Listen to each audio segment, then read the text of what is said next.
నమస్తే అండి. మన విశాఖపట్నంలో బాలరాముడు, అయోధ్యరాముడు ఎట్లా ఉంటాడో అలాంటి మందిరాన్ని మన విశాఖపట్నంలో సముద్రం ఒడ్డున పక్కన చూడండి చాలా బాగా సెట్టింగ్ చేసి బాలరాముడు అయోధ్యలో ఎలా ఉంటాడో అలాగా సెట్టింగ్ చేసి పెట్టారండి. ఇది చాలా చాలా బాగుందండి. అయోధ్య వెళ్ళలేని వాళ్ళు విశాఖపట్నం వాసులందరికీ కూడా ఇది ఒక శుభవార్త అండి. ఇలా చూడడానికి ఆ రామ మందిరం ఎలా ఉంటుందో అలాగే ఉంటుందండి. లైటింగ్ తోటి లోపల చాలా చాలా బాగుందండి. ఈ సెట్టింగ్ చేసిన వాళ్ళందరికీ కూడా చాలా థ్యాంక్స్ అండి.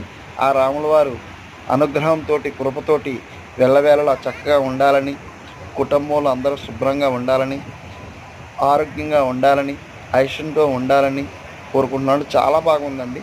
విశాఖపట్నం బీచ్ పక్కన ఖచ్చితంగా చాలా బాగా కట్టారండి. ఈ ఎంట్రీ ఫీజు కేవలం ఫస్ట్లో ఫ్రీ ఇచ్చారటండి. మేము వెళ్ళినప్పుడైతే 50 రూపాయలు తీసుకున్నారండి ఛార్జీ. అది జనాలకి తెలుగు రాష్ట్ర ప్రజలందరూ కూడా ఫ్రీగా పెట్టినట్టయితే బాగుండేదండి. మరి ఎందుకు 50 రూపాయలు పెట్టారని తెలియదండి.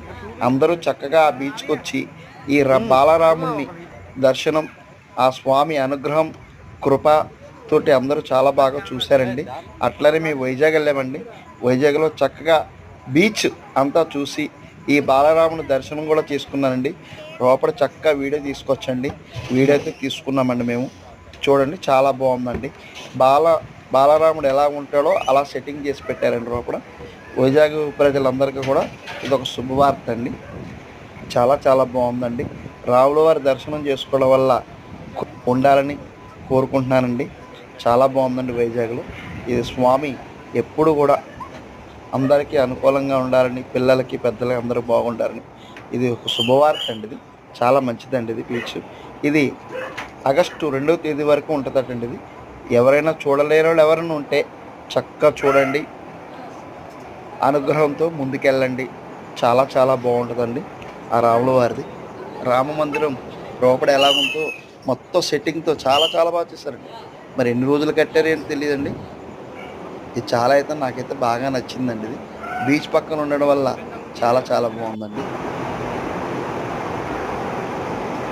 చూడండి బాలరాముడు ఎట్లా ఉన్నాడు, చాలా అందంగా సుందర బొమ్మలక్క ఉన్నారండి. స్వామివారు సుందరంగా ఉన్నారండి. నాకైతే చాలా బాగా నచ్చిందండి. చాలా బాగా నచ్చిందండి నాకు. నేనైతే అయోధ్య వెళ్ళలేదండి, ఎక్కడన్నా చూశానండి. త్వరలో అయోధ్య అయితే వెళ్తాను. థ్యాంక్ యూ అండి. జై శ్రీరామ్, జై శ్రీరామ్, జై శ్రీరామ్.